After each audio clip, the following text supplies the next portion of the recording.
All right. Caloni Michelle, welcome to the Happy Hustle Podcast, my friend. I am super excited to connect. Carrie, I'm so excited to be here.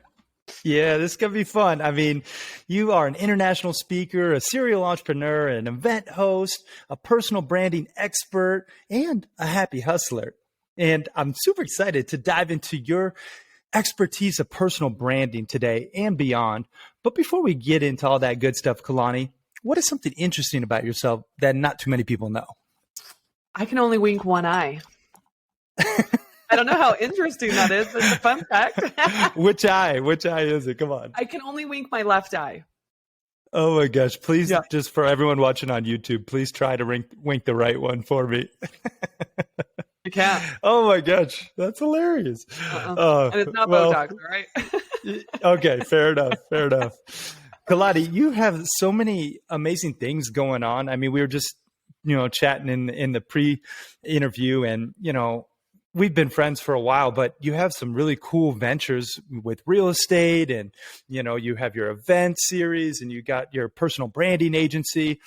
So we could take this conversation in a bunch of different directions. But first and foremost, I do want to start with personal branding, because this is something that I'm very passionate about. I think every single person should be very intentional about cultivating their personal brand. And, for those of the happy hustlers who are maybe like, what is a personal brand? Let's start with a little bit of the basics. Talk to us about what a personal brand is and why it's important.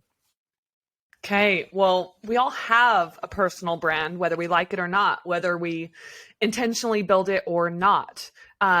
When we meet someone, right, say at the grocery store, for example, they automatically form a perception of us.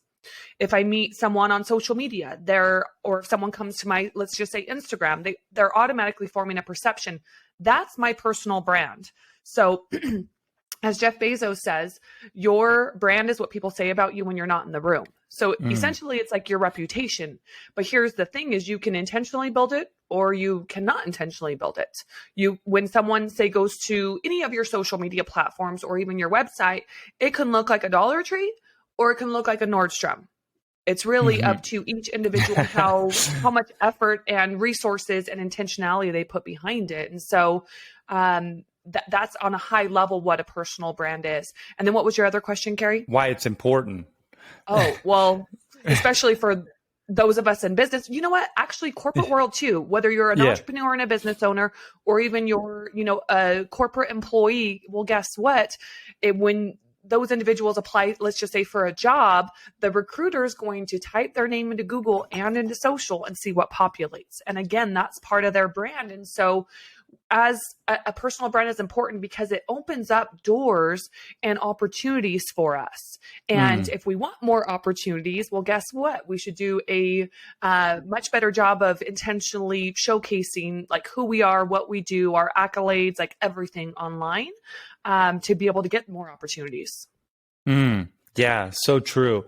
And I think, I love how you said you could either be viewed as a Dollar Tree or a Nordstrom, and I'm not much of a shopper, but I know the difference, right? And it's one of those things you have to kind of identify right now where your brand image is online. And I like to use the BBG, Brand Builders Group definition. Your personal brand is the digitization and the monetization of your reputation. I think that's just really essential to understand what Caloni said. You already got a personal brand, whether you think you do or you don't. It's your reputation, it's your perception, and you have to be intentional about cultivating it. Now, speaking of cultivating it, Caloni, what are like the key pieces that every personal brand really needs to include? And what would you say is like the biggest mistake that you see with personal brands? It's a two-part question.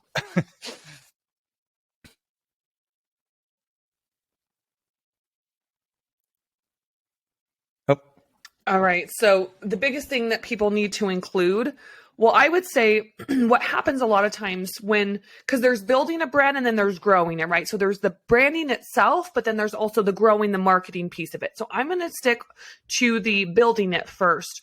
So one of the biggest things that people do is they'll just go out and they'll just hire a freelancer to create whatever without much strategy behind it, without much intentionality behind it.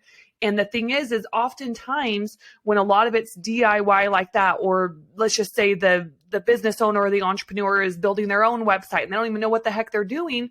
The problem is it ends up looking like Dollar Tree. Okay. But not only that is the messaging behind it and the positioning behind it is off too. And so when we start with a brand, we go through 5 phases of building the brand, not growing it, but building it. So we have to look at the strategy of it. Like, what are the long-term goals?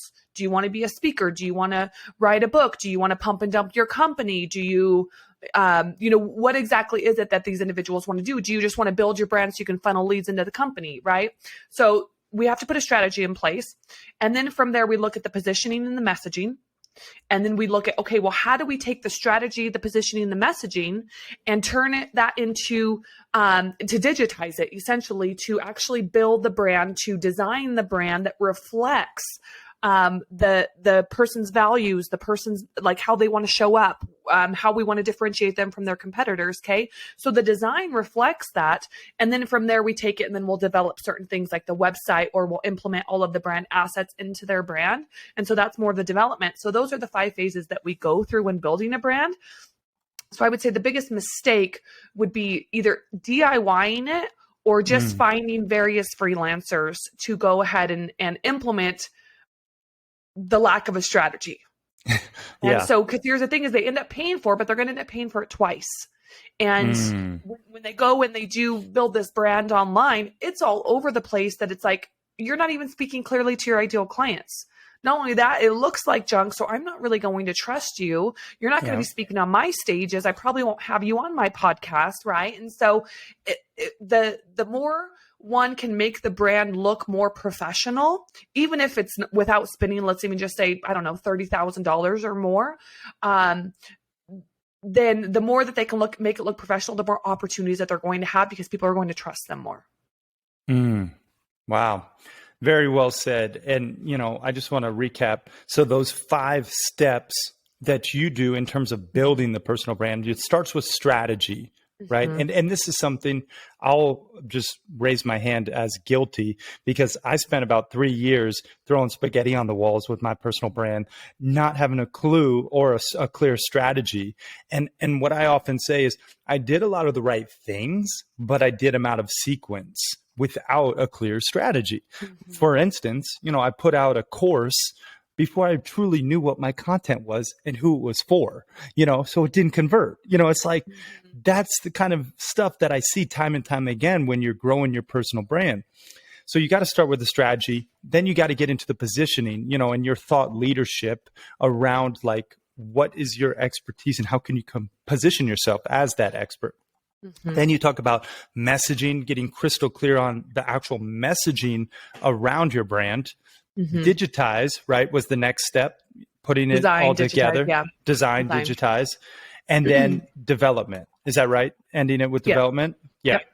And I think that is really, going back to just the design, that is something like, it all comes down to trust, right? When you have a Dollar Tree, we'll keep with the analogy, brand, it's going to be difficult to build that know, like, and trust with your prospects or with your tribe. But if you have that brand that looks like Nordstrom or, high end or whatever your, values reflect, and you're oftentimes going to shortcut that trust building process. So, and it's imperative to make sure that you have the proper development of all of it, putting it all together. So that was really helpful just in terms of building it. Talk about now growing it. Let's say the happy hustlers out there, some of them have personal brands and they're established. What's the best practices when it comes to actually growing it? Growing it? Well, there's a couple of different avenues, right? So that's where content comes into play. So creating social media content and a variety of it, not just, I like to say there's kind of 2 sides to content. There's one side where it's more like talking about your business and promoting your products and services, and it's more just about the business. But here's the thing is, people buy from people. We're emotional buyers, and then we justify our purchases with logic. And so Yes. with that, it's like, how can we humanize the brand so that we can make those emotional connections with our audience, so that then they trust us, they know us, they like us, they trust us, and then they purchase from us. And so when it comes to humanizing the brand, it's like, what pieces of your life can you showcase online? And you don't have to you don't have to showcase anything that you're not familiar with, but it's, or anything that you don't want your audience to know about you. Or maybe, if, for example, some people don't want to put their kids out online or their marriage out online, which is completely fine. If you're not comfortable doing that, then fine. But can you talk about your hobbies? Can you talk about your childhood? Can you talk about your values? Can you talk about I don't know, what you wanted to be when you grew up, and all of those sort of things. So that's the content side of it. And then it's also looking at, like, can you write a book? Because writing a book will add more credibility and authority to one's brand. Speaking, a lot of individuals that are really interested in building their personal brands, they do want to speak, because that's how they can spread their message and make the impact that they want to make. So speaking, hosting events. Guess what? I'll give you a little secret. If you can get started, say you're not a speaker, but you want to become a speaker. If you start hosting even like little events, let's just even say 10 people, you host an event and then you pay for a videographer or photographer to come in, you get those assets, you can use that as promotional material. And the thing is, the more you host events, the more speaking experience you get. And then the more individuals will start to invite you to speak on their stages or to be on their podcasts. So that's another way. Doing like a press and media run, getting featured in the press and the media. Oftentimes that's pay to play. So if you want to get featured in these major publications and media outlets, it's pay to play. And then, so podcast, you could do a podcast run to be interviewed on a bunch of podcasts. I mean, there's multiple different ways in terms of building or growing the brand. It could be even partnering with individuals or going live, doing like how we did the Make Your Message Matter earlier this year. I mean, that's another way of growing our brand. We all get exposure to each other's audiences because we're sharing the graphics, we're speaking in front of different people that were invited to be part of the webinars and stuff that we did, or the master classes that we did. And so there's multiple different avenues that one could take in terms of growing a personal brand, but those are some of the common ones that we'll put a strategy in place for. Yeah, that's a really great hit list. And, just recapping it, first, you have to get like crystal clear on your content, and what you're putting out there in terms of, your IP, your branded content. And then, in terms of growing your brand, I love how you mentioned hosting events, speaking. You really do get great content from hosting events and from speaking, podcasts, and doing, that circuit. You mentioned pay to play. We've talked about this. It's like oftentimes, most of those like Forbes, Entrepreneur, bigger publications, if you see people featured on those, oftentimes it's pay to play. You have to pay upwards, 10 G's just to get featured. So a lot of times it loses its credibility, at least to the inner circle of entrepreneurs who know, that's the game. To the mainstream, I think it's still applicable and I think valuable. But yeah, it's one of those things, like, especially like the TV features, a lot of those like, segments, there is a big component of pay to play. And, what Caloni's talking about is doing it more so organically with, some of these events, the podcast, the content, if you can put a book out, and just, it's a long game, when it comes down to it, you're just building step by step. Leveraging other people's audiences, I think, is a really great one. Doing partnerships, webinars, live streams. There's a lot there, but these are just some ideas for the happy hustlers out there. And I just, I don't want you to get overwhelmed, everyone out there, listening and watching. Start with one, real clear channel, I think, is important.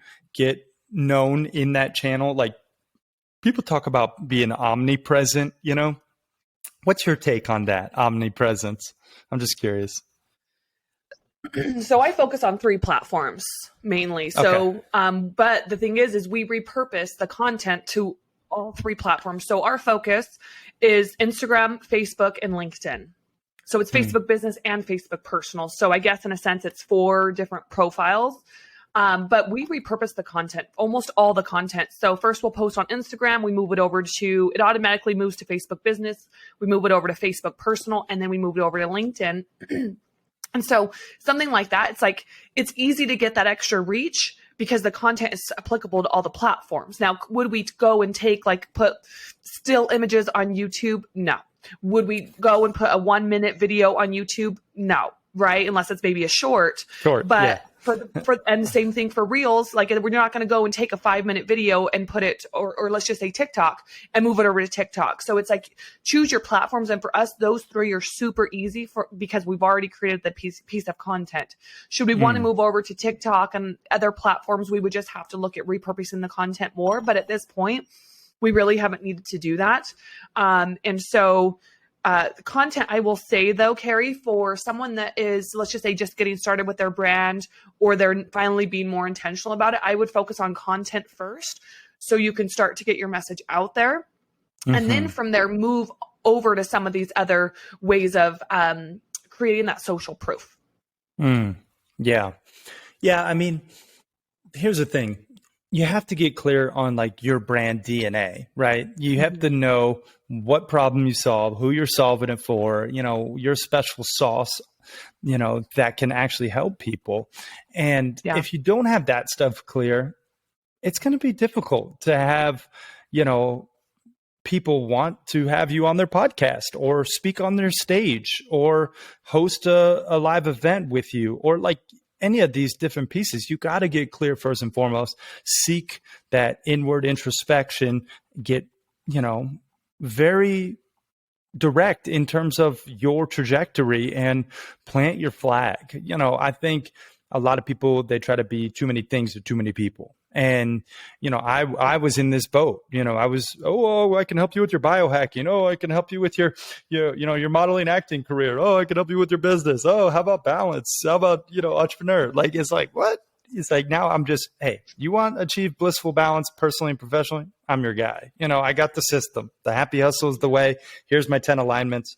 Do it and see for yourself. It's like, I think you have to truly get known for one thing, burst through that chasm, and then you can diversify. Well, what do you think about that? Yeah, I think so too. I mean, going niche in the beginning is super important. And then once you have your credibility within that niche and that offering that you have, then start to move into other areas if you want to. So for example, I'm playing in real estate, commercial real estate now. We're launching a commercial real estate fund. And then we're also building out a marketplace for syndicated real estate investments. And we have some other things that we're launching with it. My point is, real estate's has not been my area of expertise. It's something that I am investing quite a bit of time in at this point to learn more about it.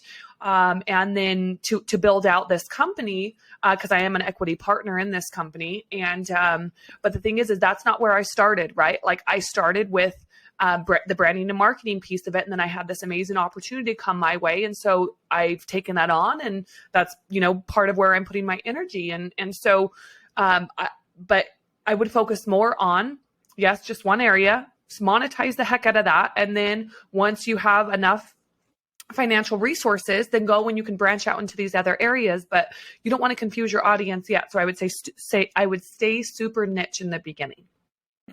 Yeah, really great point. And I appreciate that example. Caloni got known for branding, marketing. Now she's breaking into the real estate industry and investing, and she can make that transition because she's already established her authority in this niche. And oftentimes you can leverage that authority and those skills in the new venture, right? Like, as I'm sure you are with your real estate venture. Talk to us just about that real estate venture. I know there's a bunch of people in the Happy Hustle community that are interested in real estate. So let's hear kind of what you're brewing up. Yeah. Well, first I'm going to tell about the opportunity first, because it's kind of fun how it came about. So this was about a little over 5 months ago now. I was it was someone that's now an equity partner in it, but at the time he wasn't yet. He had introduced me to this group, and they were looking for a co-host for the show. And so I'm like, sure, like let's do it. And so I hop on Zoom, and apparently there were about 5 different names thrown around. Mine was one of them. And so I get on Zoom. There's 8 guys on Zoom.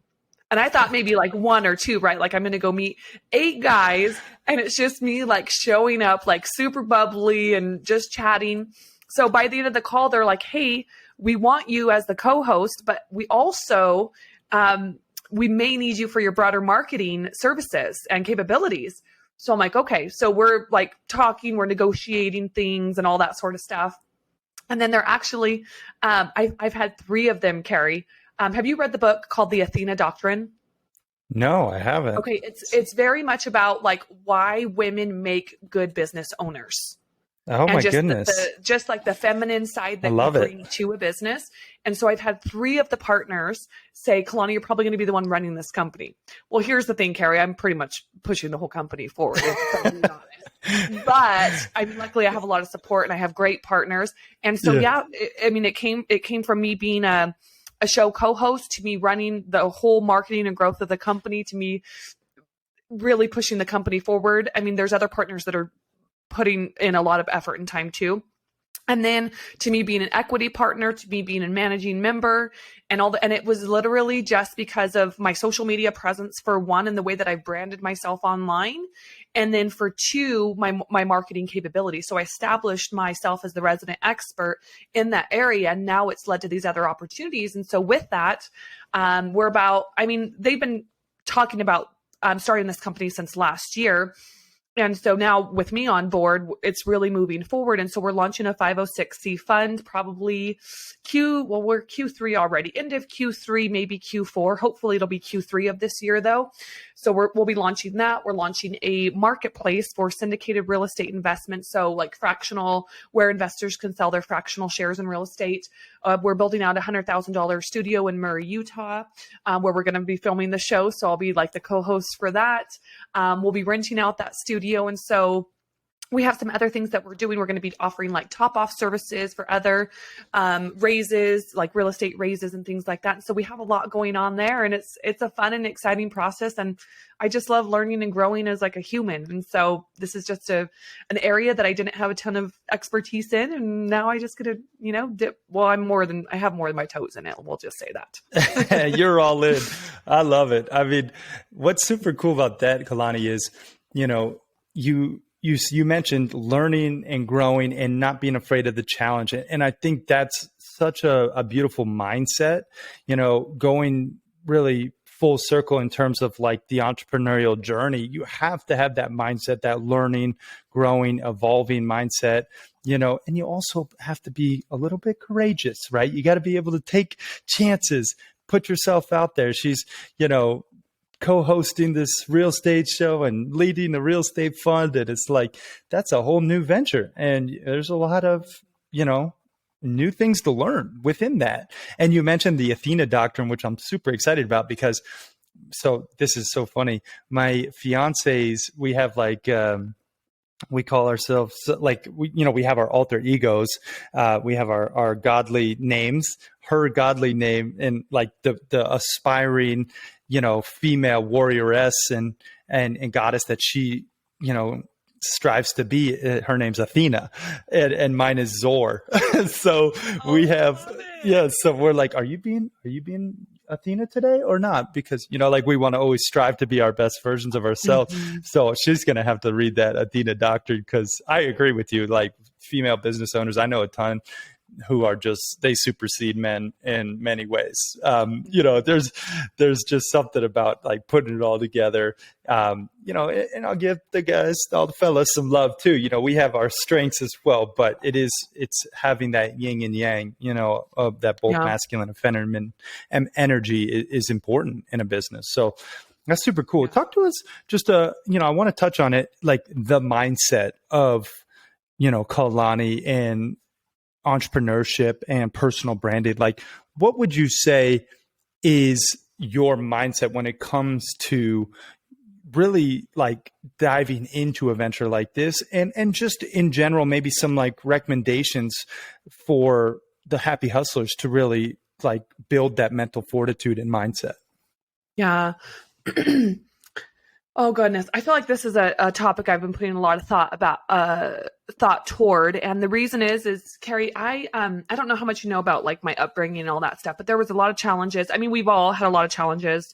You know, there was a lot of trauma, there was a lot of just abuse and things like that, and so I have this desire and this perseverance just in my DNA that for me, it's like, give me any challenge, and if I don't know a way to overcome it yet, I'm going to figure it out. And so that's the thing, is to me, like, you can't teach someone desire. Either they have it or they don't. Like, you can teach them strategy, you can give them all these things, but if they don't have that desire to, whether it's change their life or to do certain things, like, then what do? You can give them all the motivation in the world, but they're still stuck. And so for me, with my mindset, like,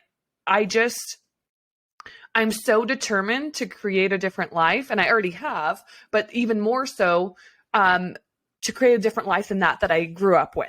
And so for me, like, that's really my driving force.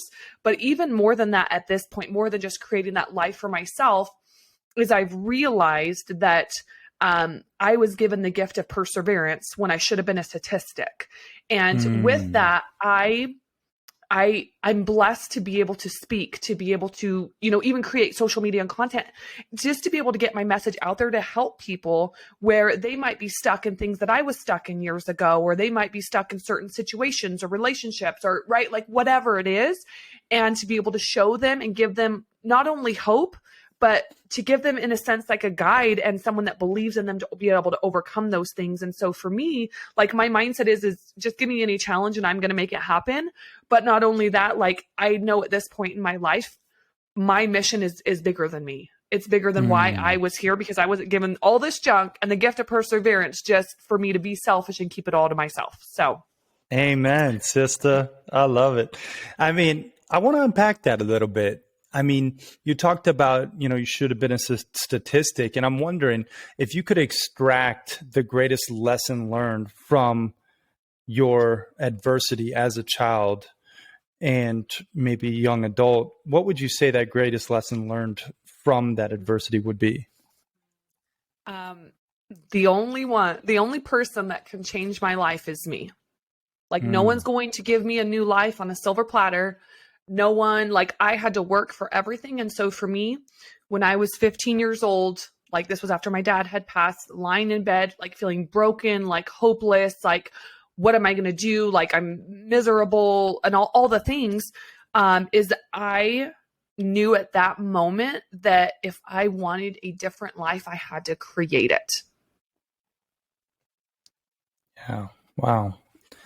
Yeah, you have to take accountability for your reality. All the happy hustlers out there, I hope that resonates, because, no one's coming to save you.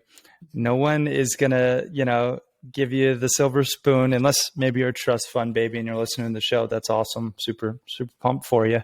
But that's typically not the happy hustlers. Most of us are hardworking, honest, just like hard charging, happy, but hustling entrepreneurs and people who are striving to make a positive impact while really, infusing our passion and our purpose in that journey. And that's something that I think I've always had, that grit, just coming from, an entrepreneurial upbringing. My dad and mom were both entrepreneurs.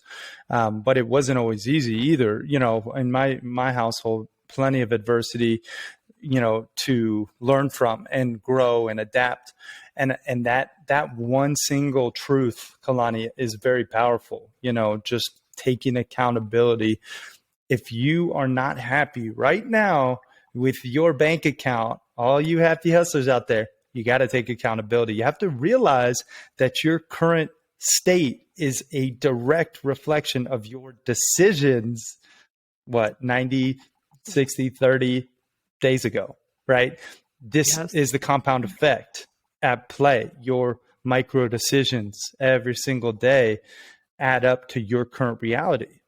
And Yes. so if you want to change it for the better, heed this message from Caloni and myself and get after it, and make positive strides every single day. Micro decisions equal your macro reality, right? Yeah. So that's us on our soapbox there, Caloni. Oh, I feel like I'm always on a soapbox. Carrie, the first personal development book that I read, and you just nailed it. What was it called?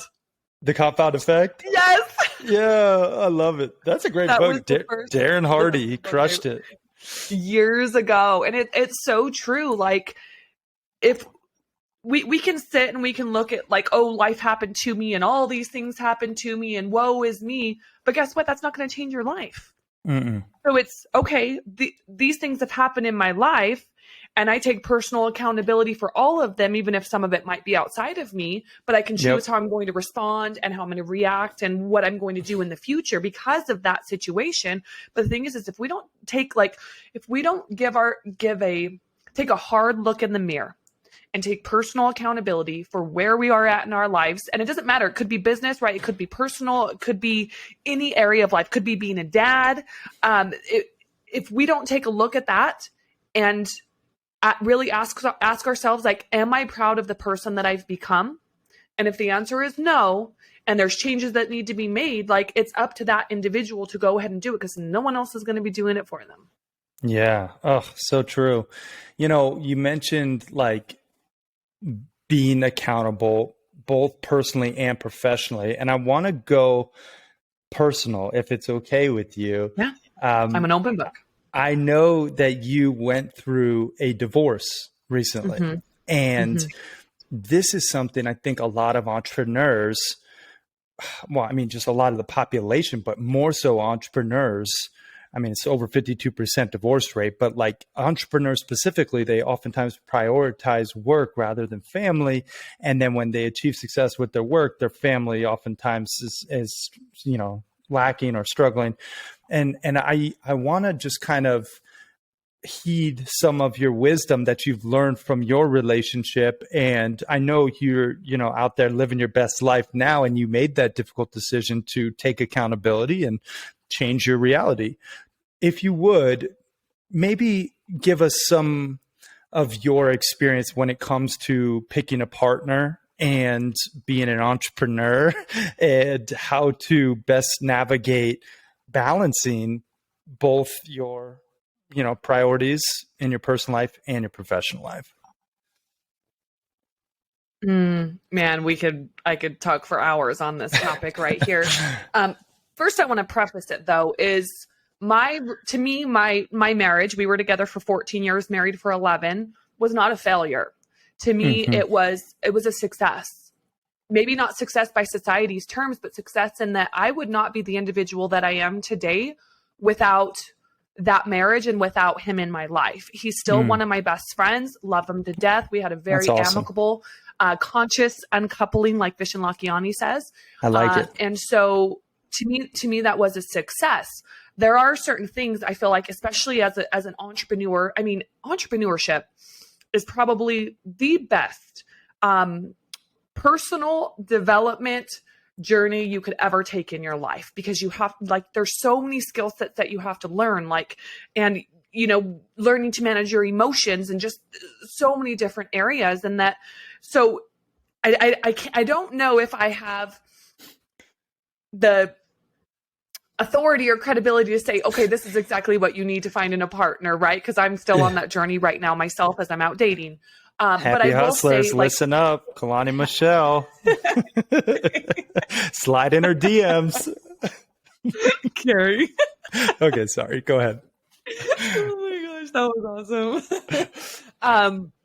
Okay, so, but one thing I will say, and this happened in my marriage, is we grew apart, but we were each growing in our different areas of life, right?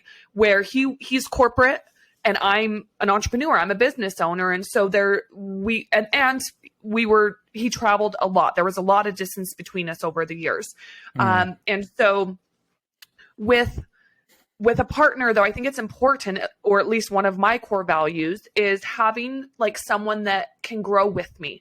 They don't necessarily have to be on the like taking each growth step with me, but knowing that like we're both growth minded, knowing that, hey, we want to make a bigger impact in the world, and just having certain commonalities. And something that I would say to that is a lot of people don't know who they truly are at their core. Okay. And a lot of people are afraid to look in the mirror. In addition to that, something that can help people identify who they are is really looking at like, what are their values? Yeah. Okay. Oftentimes when we build friendships with people, we subconsciously connect with people based on shared values. And it could be any area of life. And so what I would say to anyone listening to this is look at what your look at what your personal values are. So for example, like some of mine are integrity, freedom, being like growth minded in every area of life. And that's why I have we some get others along. in there too, but identify what those are, because that's going to help you show up. What was that? No, I said that's why we get along. Similar values, you and I too.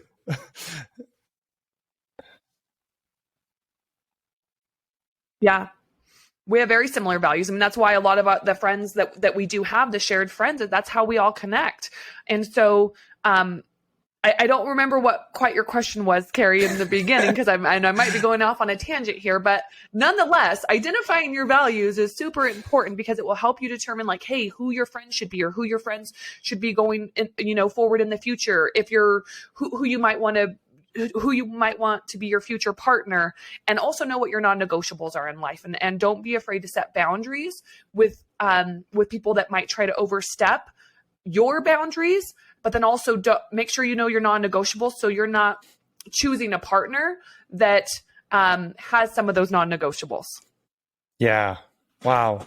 Really great advice there. And, just getting, again, clarity, know thyself, right? Clarity on your values and what's important to you in a partnership and growing together. Like, you have two options in a relationship. You either grow together or you grow apart, right? Like those are the two options really. And I know in my own relationship with Steph, my fiance, like we have grown together. Like we both have done things that have leveled up.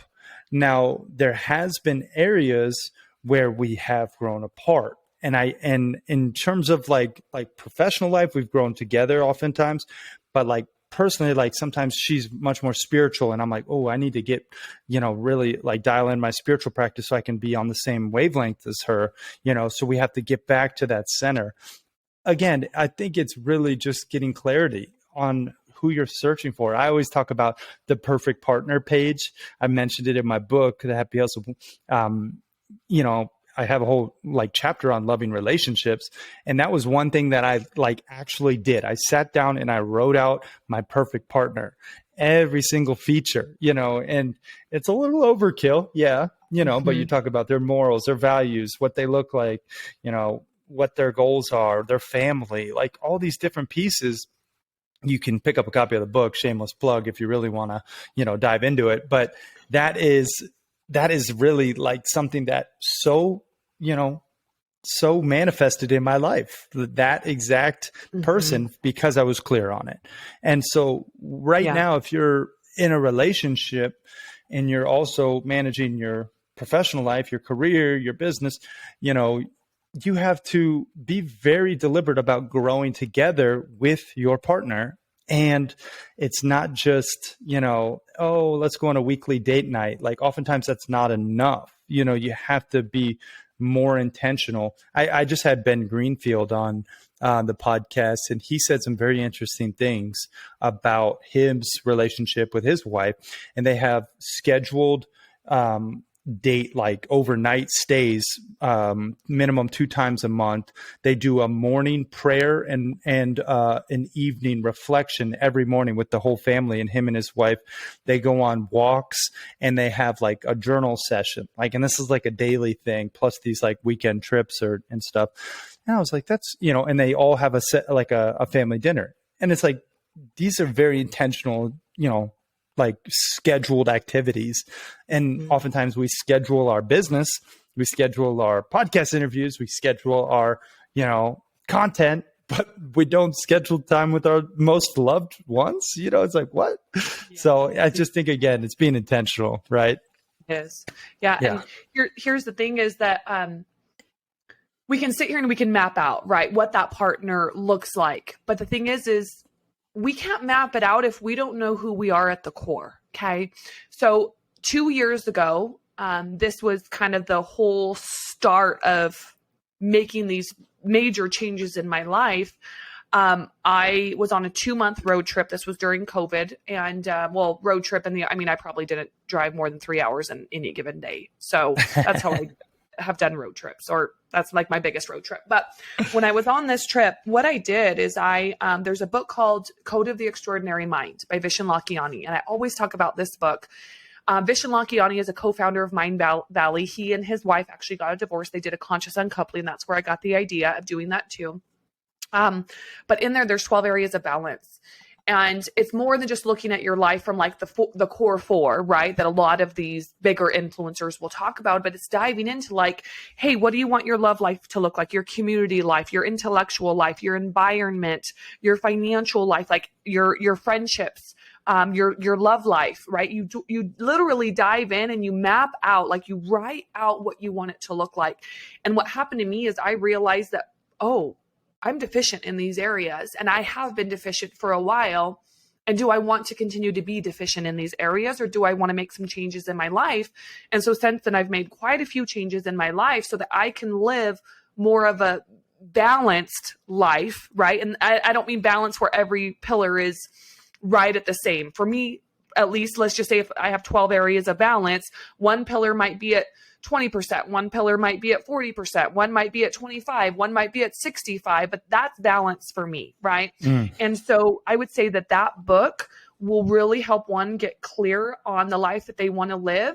And in addition to that is the values. So I have a document, and we do this with our clients too, our personal branding clients, is if there's like probably 200 or 300 words on there, and we have them go through and fill it out, because then we know like those values reflect their positioning. Those values also reflect the messaging.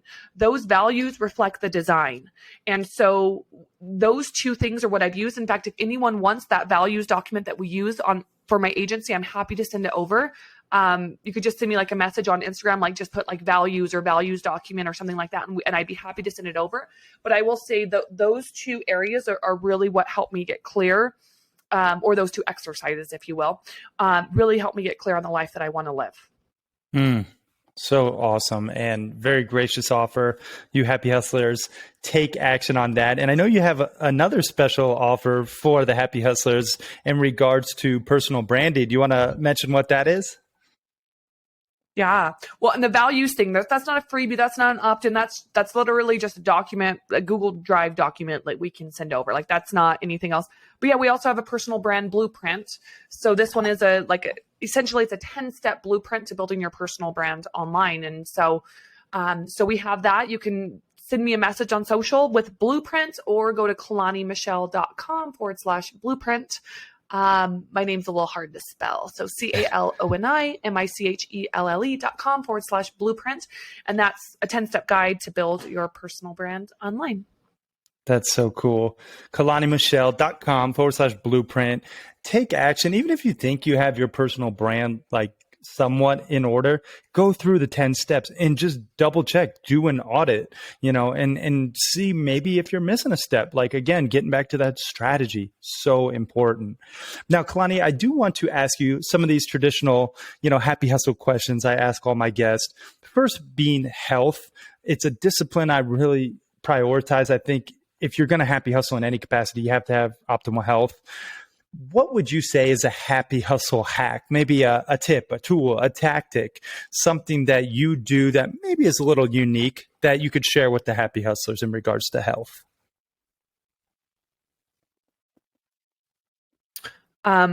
What I do at this point, I don't have a strict, like rigid morning routine or night routine. I get things done. I am definitely a woman that gets a lot of things done. But for me, I'm at a point in my life where I'm trying to operate more in my feminine, especially after reading the book called Way of the Superior Man. Love that book. Because I, as a business owner, can operate a lot in my masculine, but that's not where I want to operate all day, every day, nor is it where I want to operate in a partnership. So I've been playing more in the feminine area. And so for me, I'm really into doing what feels good, right? Do certain partnerships feel good? Do other things feel good? Does going on a hike feel good? So I'm really at a point where I'm listening to my body and just being like, okay, is a day where I'm overwhelmed, maybe like I should probably journal and just write it out and get it out, whatever area of life it is, or go on a hike or listen to, a visualization meditation or meditate or read a book, listen to a podcast. Like I'm really all about like getting in tune with who I am and what feels good while also still continuing to drive the needle forward on the business front. Yeah. That's awesome. I think knowing that we all have the masculine and the feminine sides first and foremost, you have to really be deliberate with which one you operate from predominantly and which one maybe is needing more supplemental intentionality behind, right? Like I know for me, I operate more so in the masculine, and I have to be intentional about going through into my feminine. So that's a great takeaway there. Let's talk about money. I see money as a tool. It's a tip, or it's an energy, it's a frequency. It's something that makes you more of who you are, right? Do you have a happy hustle hack in regards to money? Maybe something that you do to save or invest or spend wisely that you can share in regards to money? I don't have a certain strategy I follow with it. I invest. I also save. I also spend money on what feels good. I'm not like a huge shopper. So like for me to go out on like a Saturday just to go shopping just because like that's not my thing. Like maybe I just value my time too much. So that's not really my thing. But with money, I look at it as like the more I give away, the more I get back in return, or the more I spend, in a sense, the more I get back in return. It's this constant cycle of energy. And the amount of money that we make is a direct reflection of the amount of value that we provide to the marketplace. So if you want to make more money, solve bigger problems and help more people. Oh, preach it. That is gold right there. Let's talk about spirituality. Yeah, you should. Let's talk about spirituality. Spirituality in terms of like having faith in something bigger than yourself. I just think it's an important piece to the puzzle of life. What would you say is a happy hustle hack? Maybe something that you do, maybe meditation practice or breath work or prayer or something that you do to tap into a higher power. I love this so much. I've definitely gotten a lot more spiritual over the years. The place where I feel the most connected to the world, to humanity, to the universe, right, to other people is when I'm in the outdoors. And so oftentimes, whether it's sitting on the rooftop and watching the sunset or going out on a hike, it helps me to see that I'm so tiny in this world, right? I'm one of billions. In addition to that, my problems are so tiny, and yet I make such a big deal about them, or at least in my head I might, right? Or stress about things a little bit too much when I realize like life should be good and easy and fun, but yet we make it difficult. And why do I make things difficult when they don't have to be? And so for me, spending time in the outdoors is super important to me. Love breath work. Breath work is something I want to get more into. I've only done it a few times, but absolutely loved my, the sessions that I've done. Meditation is a big one. I love visualization exercises too. I'm getting more into like neuro-linguistic programming, NLP, and just creating that life that I want to live. And so I'm being much more intentional in those areas because I used to, years ago in entrepreneurship, it was all about hustle.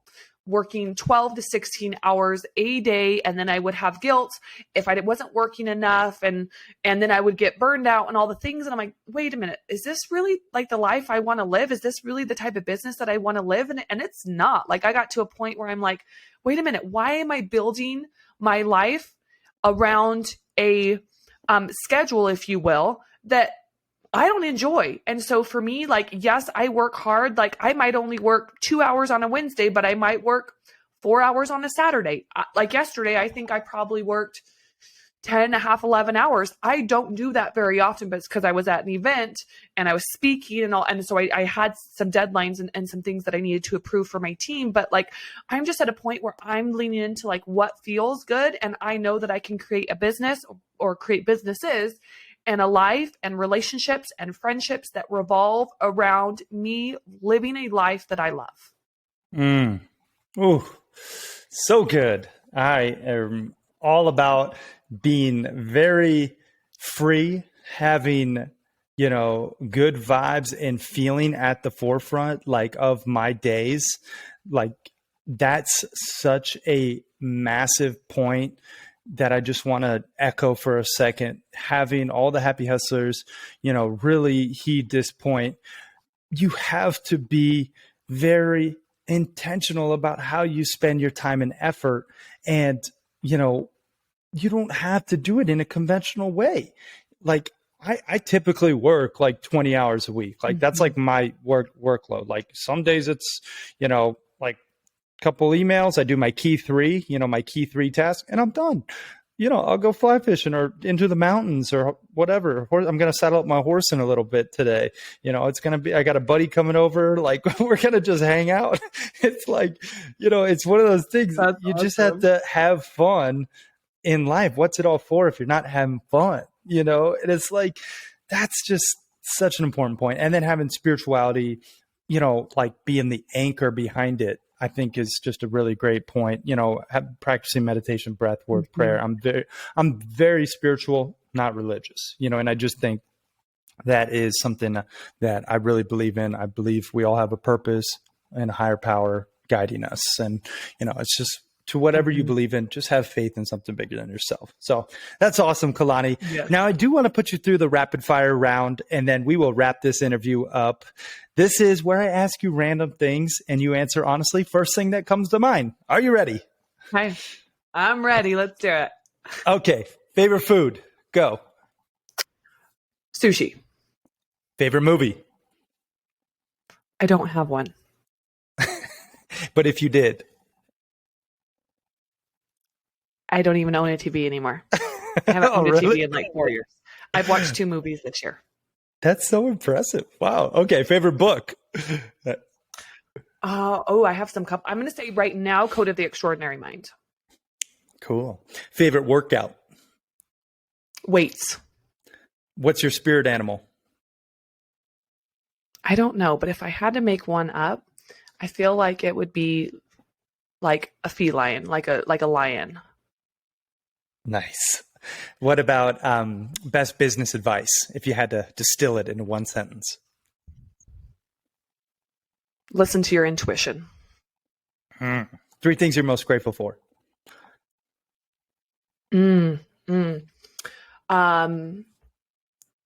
My friends, my family, and I'm going to say social media because it's a free marketing tool where we get to connect and we get to spread our message with millions. Oh, good one. And if you had one piece of content on a billboard for the world to see, and this was your last piece of content ever created, what would that billboard read? Create a life you love. I say that all the time, and I mean it. Oh, crush that rapid fire round, Caloni. And girl, I just want to take a moment to acknowledge you for sharing your love, your light, your wisdom with myself and the Happy Hustlers. I just so appreciate you and how you show up in this world, unapologetically you, and just helping others, being so generous with your time and your expertise. And I'm just so grateful to know you and to call you a friend and here to support you any way I can. So thank you, Caloni. Likewise, Carrie, keep shedding your light in the world, and you're doing an awesome job. And I'm so grateful to be your friend too. Amazing. Caloni, give us some links where people can go to follow you online and find out more about you, and mention that blueprint one more time. And then I'm going to ask you the final question. Ooh, okay. Well, social media. So Facebook, Instagram, and LinkedIn, Caloni Michelle. So that's Caloni, Michelle with 2 L's. The blueprint, calonimichelle.com/blueprint. You can also send me messages on, I would say more so Instagram, if you're looking, like if you want that values document or if you want the blueprint and you can't find it anywhere online, feel free to shoot me a message on social media and I can get that over to you. I love it. Now, Caloni, final question. What does happy hustling mean to you? Happy hustling to me means working and creating a life that at my core, not just an outward projection, right? But at my core that I'm happy with. Wow. Mic drop. Caloni Michelle, y'all. Thanks for watching and listening. We are out. Peace and love, y'all.